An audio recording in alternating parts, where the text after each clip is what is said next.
তার উপরে পেছে একখান বাড়িওয়ালি। ভাই কথাটা এই লাগে বলছি যে যেহেতু আমাদের গ্রামের রিয়েল ঘটনা, ওর শ্বশুর বাড়ি থেকে গাড়ি লেছিল, এবার বিয়ের পর শ্বশুর কিন্তু শোকেস আনলা তো সবই দেহে জামাইকে, গাড়িও দেহে আর টাকাও দেহে, কিন্তু একটা 700 টাকা দামের একটা হেডমেল জুটেনি। এই করে কি জামাই 3টে প্যাসেঞ্জারে গাড়ি ধরা পড়ে গে গাড়িখানটা কিন্তু ব্যাটার বিয়ে বয়স হয়নি, বিয়ে দিয়ে দেহে 16 বছর বয়সে বিয়ে দিয়ে দেহে ব্যাটার, কিন্তু গাড়িখানটা ছিল আর বাপের নামে। এবার ওর ব্যাটা চালিয়ে বেড়েছে, এবার 3টে প্যাসেঞ্জারে ধরা পড়ে গে ব্যাটা কিন্তু বিদেশ খাটে। এবার 3টে প্যাসেঞ্জার ধরা পড়ে গে চালান কেটে দেহে, এবার ব্যাটা চালান থুয়ে চলে গে বিদেশ।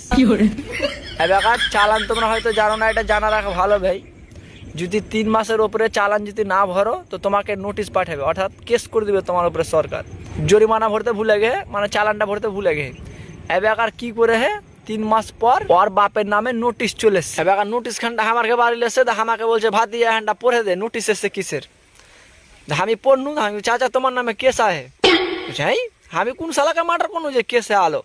আমি চাচা এটা মার্ডারের কেস লাই, তোমার বাটা যেখানটা শ্বশুর বাড়ি থেকে গাড়ি পেয়ে 3টে প্যাসেঞ্জারে ধরা পড়ে হেডমেল ছিল না বলে, ওটাই এখন 3 মাস পর নোটিশ এসছে, চালান ভরে নিলা কই ডাক্তার বাবা এগুলা কি হলো, বিয়ে করলে হার বেটা, গাড়ি নিলে হার বেটা, আর জেল খাটবো আমি।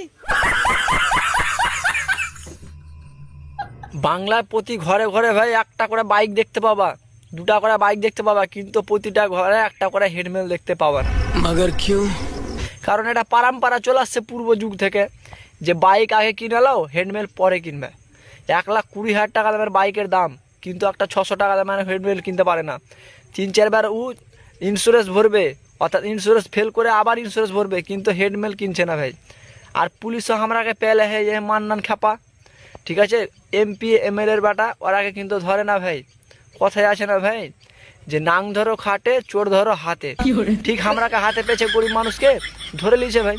আর খারাপ লাগলে ভাই, কথাটা খারাপ যদি লাগতে পারে তো ক্ষমা করে দিও, কিন্তু এটাই বাস্তব ভাই।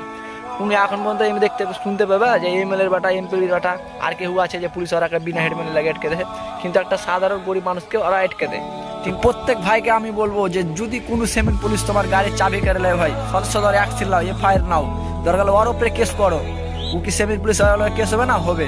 তাহলে তুমি DIG কে বা DSP কে ওর নামে কেস করতে পারো, আর সাথে সাথে ওকে সাসপেন্ড করা হবে, কারণ গাড়ি কারার চাবি কারার অনুমতি একটুও নেই ভাই।